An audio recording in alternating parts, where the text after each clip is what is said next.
Hi guys! Welcome back to my YouTube channel, Pilipina and Turkish Vlog. For today's video, ayan. So, nandito kami sa Besiktas. Pupunta kami ni Leila sa Besiktas kasi imimit namin yung aking friendship sa Besiktas. And then, mag-change plan kami after that. Punta kami ng orta ko, I think.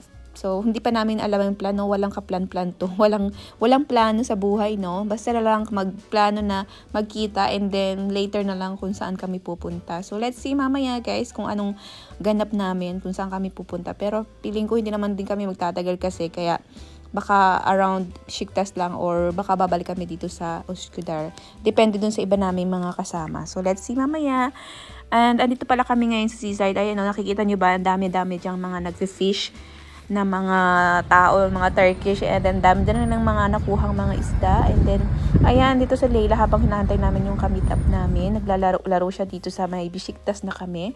Kasi 10 minutes lang naman from Üsküdar to Besiktas. Kasi yung ferry napakabilis lang, malapit lang yung ferry dito. So, ayan, ito palang side na ito is nasa European side. So, ayan na, nagkita na yung dalawa ni Denise. Si Denise is yung anak ni Gemma, yung ka-friendship natin. And si Denise, super like niya si Leila. And si Leila is super like din niya si Denise. So, para silang magkapatid, no? And talagang kapag nagkita silang dalawa, para silang, miss na miss nila ang bawat isa. Yan ang kagandahan sa kanila. Parang nararamdaman din nila sa sarili nila na gusto nila ang bawat isa. Kasi hindi naman din si Leila masyadong gusto sa ibang bata. Parang si Denise lang talaga yung gusto niya. And kagandahan dito sa batang ito kay Denise is,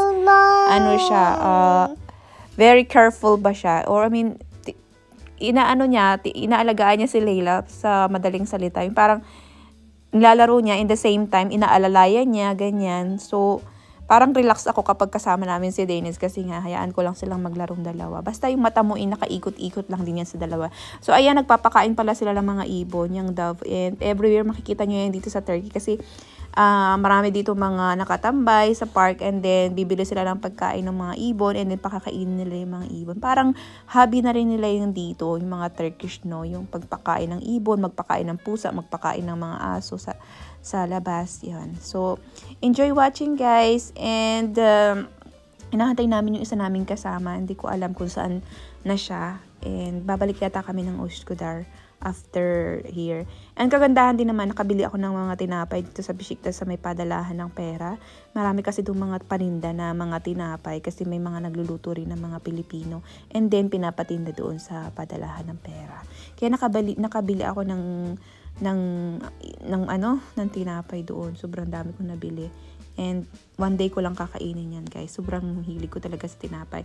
Ayan, nandito na nga pala kami ngayon sa Üsküdar kasi mas malawak yung pagtatakbuhan dito. And finally, na-meet na rin namin si Gina, yung isa namin kasama. Kaibigan ni Suleiman na taga Mongolia. So, very long time na silang mag-friendship, 10 years na ata or pagod more. Na si maglaro ng mga bata, dumiretso kami dito sa may hammam place. Mayroon ditong hidden na place na hamaman. Kailangan lang is may kasama ka dito or pwede kang magbayad ng maghahamam sa'yo. So, Denise. where is Denise? For Denise.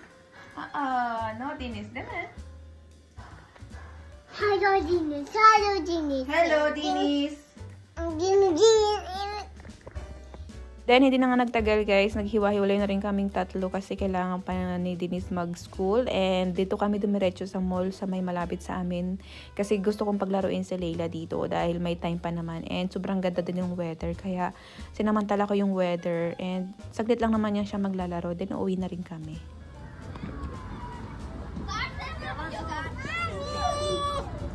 Leila! So much later that the old narrator got tired of waiting and they had to hide. And dahil Sabado ngayon, nag-aya ko kay Mr. na pumunta dito sa may Dolmabahce or Dolmabahce Palace. Kasi nga, ang tagal-tagal ko natin sa Turkey, hindi ko pa ito nararating. And ngayon ko lang naisip. And right timing din naman kasi nga, na-citizen na ako dito. So, meaning, very less yung babayaran natin dito sa entrance fee, yung ticket nila. Kapag kasi foreigner ka, magbabayad ka ng 1,500 para sa entrance fee or para sa ticket nyo.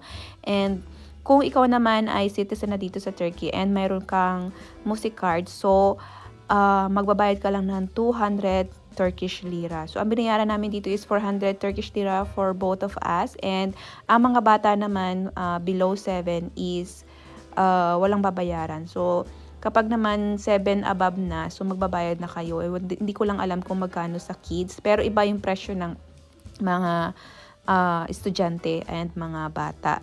Pero sa mga katulad natin na mga senior citizen, so sa mga age namin is like 18 above, yan, ganyan ang babayaran, 200 lira kung kayo ay Turkish citizen. Ayan guys, pinakita ko na yung babayaran dyan, no? And andito na nga kami sa entrance. Super ganda talaga dito. Super amazed ako dito. And kasama pala namin si Sasha. Maaga nga lang siya nakarating dito para mga 10 AM. Nandito na daw siya. And then kami naman 11, sakto, nandito na kami. And mas maganda rin na mas maaga kayong pumunta dito kasi nga hindi pa ganun ka-busy. Kasi mamaya sigurado super busy na yan. And hindi kami nag-wait dun sa line sa pagbili ng ticket. Kaya nakikita ko sa mga reviews sa Google is dapat maagang pupunta dito kasi ang haba daw ng pila. So let's see mamaya pag uwi namin kung mahaba nga talaga yung pila. Anyways, nandito kami sa entrance. And siya nga pala, mayroon din sila ditong headset na pwede nyong pakinggan yung explanation about dito sa museum. Kasi habang naglalakad kayo dun sa loob ng museum is explain nila kung ano yung nakikita nyo at kung anong gaano nakatagal yung ganito yan. So may mga iba't ibang language na nandoon. So papili lang kayo kung anong language ninyo. Wala nga lang Tagalog, English meron. And in Czech, mga Russian, ganyan. And nandito kami sa entrance and super ganda talaga dito. Super amazed. Kaka-inlove dito sa place na ito, mga sister.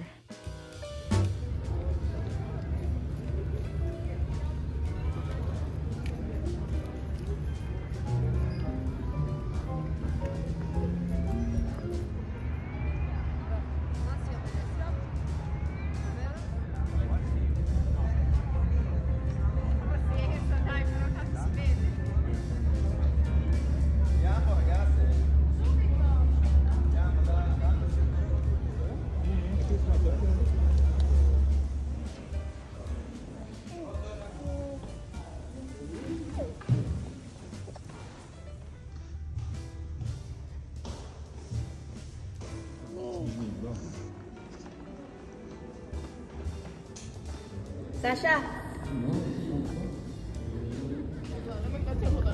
And after 20 minutes ata or 25 minutes or more na nasa loob kami ng museum. So ayan, nandito na kami sa labas. Ito yung exit ng museum and sobrang ganda ditong mag-picture, no? Kaya lang wala akong magandang picture dito kasi nga yung taga-picture namin si Sasha is lumabas dahil yung baby niya ay kailangan niyang palitan. So ayan, sana enjoy nyo guys. Sobrang ganda talaga dito and ipapakita ko na lang yung view habang ako ay naglalakad.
And finally, naikot na namin guys. And look at that line guys. Sobrang haba talaga ng line hanggang doon sa labas and hanggang doon sa may highway.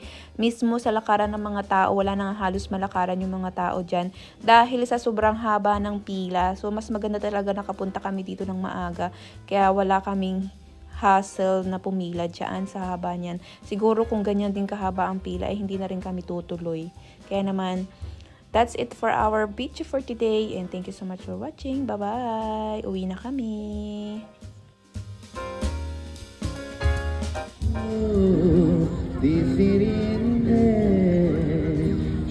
Shubh